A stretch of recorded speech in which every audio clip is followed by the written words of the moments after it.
Task Force TV, live from the 27th National Conference on LGBTQ Equality, Creating Change in Denver, Colorado. It's Task Force TV here at Creating Change 2015 in Denver, the National Conference for LGBTQ Equality. I'm Tim Pogo, hanging with Russell Roybal and Sue Hyde, the two main movers and shakers of Creating Change. So I'm glad I caught up with you now before, well, I'll pretty much see you at checkout on Monday, right? Yeah, well, or passed out somewhere in a hallway. Absolutely. From exhaustion. Yes. Just to be clear. Russell, set the stage for us. For anybody not familiar with Creating Change, give us the background and just set the stage for us. Sure. Well, Creating Change, founded in 1988, 300 people at our very first conference. This is our 27th. We're expecting 4,000 people here in the Mile High City. This is our second time here in Denver. We were here in 2009.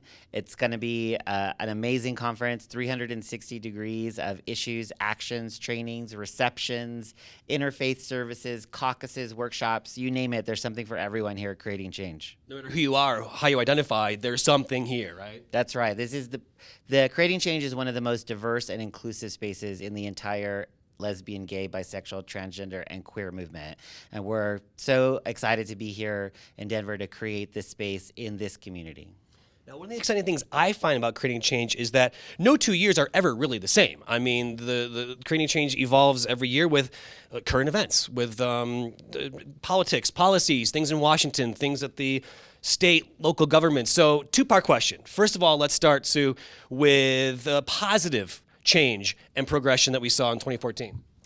So 2014 was a big year, and we made some very important progress. I'm going to give you two examples. First, President Barack Obama signed an executive order banning employment discrimination against LGBTQ people in federal employment and as regards employment with federal contractors. So very important, a very big move. We hope it sets the stage for passage, finally, of the Employment Non-Discrimination Act by Congress.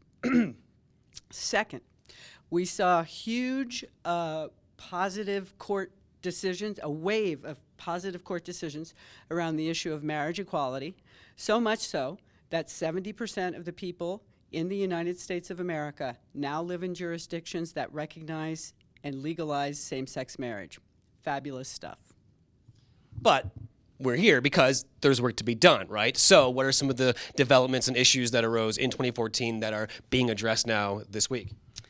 Well, we also saw in 2014 some very disheartening developments. It seemed that there was almost a growing epidemic of police killings of young black men. We lost 12 transgender women of color to murder in the United States in 2014.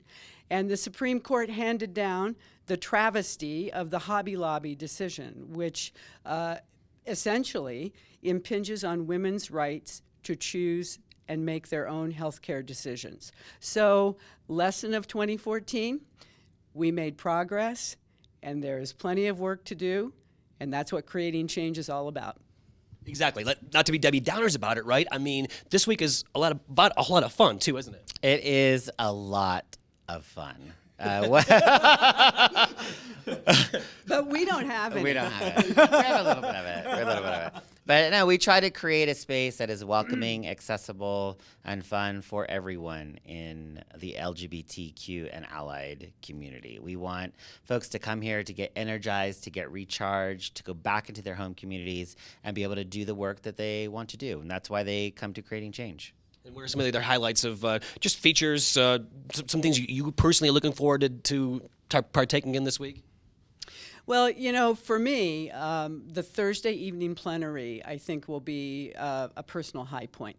The subject matter in the keynote address is Ferguson on Our Minds, featuring our board member, Rashad Robinson, who's the executive director of Color of Change, and our very good friend, Rinku Sen, who is the executive director of Race Forward. And also at the Thursday evening plenary, we'll be presenting awards, one of which the Empress won Jose Sadia Award for Uncommon Leadership. Thank you. Thank you for that assist, Russell. Is being presented to the 3 black queer women who founded Black Lives Matter, Patrice Cullors, Opal Tometi, and Alicia Garza.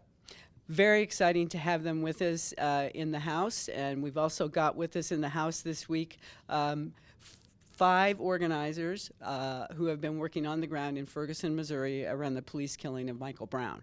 Very excited to have them. Now, 4,000 people, that's a pretty good sized contingent. We're probably taking over all downtown Denver, right? But whoever is not here in Denver can still be involved, can still follow along, right? How do they find it? They can find us at creatingchange.org. Look at the program book. They can follow us on Twitter with the hashtag CC15.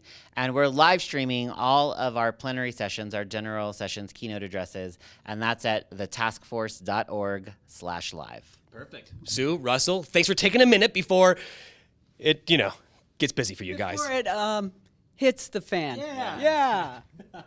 Thanks, Pogo. Well, hey, Thanks, good Pogo. luck. Great work. Keep it up and enjoy the week. Thank you. Thank you. Task Force TV, live from the 27th National Conference on LGBTQ Equality, Creating Change in Denver, Colorado.